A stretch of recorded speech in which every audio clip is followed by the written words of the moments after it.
അള്ളാഹുവിന്റെ ഇഷ്ടം നമുക്ക് കിട്ടിക്കഴിഞ്ഞാൽ പിന്നെ അള്ളാഹുവിന്റെ പ്രൊട്ടക്ഷനിലാണ് നമ്മളുള്ളത്.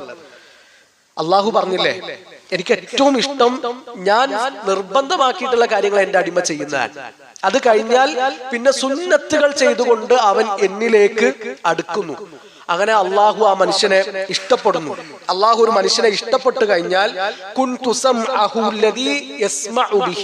അവൻ കേൾക്കുന്ന കാത് പിന്നെ ഞാൻ സംരക്ഷിക്കും. അള്ളാഹുവിന് ഇഷ്ടമുള്ളതേ പിന്നെ ആ മനുഷ്യൻ കേൾക്കുകയുള്ളൂ. അവൻ കാണുന്ന കാഴ്ചകൾ അത് അള്ളാഹുവിന് ഇഷ്ടമുള്ളതായിരിക്കും. അവൻ സ്പർശിക്കുന്ന ഇടങ്ങൾ, അവന്റെ കൈകൾ എത്തുന്ന സ്ഥലങ്ങൾ അത് അള്ളാഹുവിന് ഇഷ്ടമുള്ളതായിരിക്കും.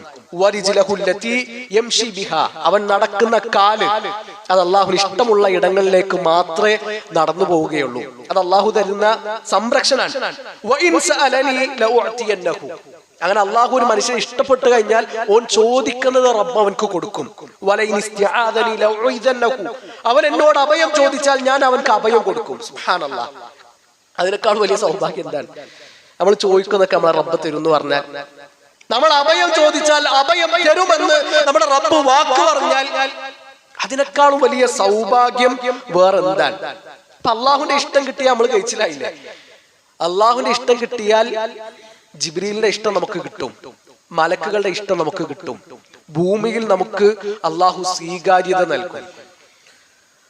അപ്പൊ ആ ഇഷ്ടത്തിന് വേണ്ടിയിട്ട് നമ്മൾ പ്രയത്നിക്കുക, നമ്മൾ നന്നായിട്ട് പരിശ്രമിക്കുക.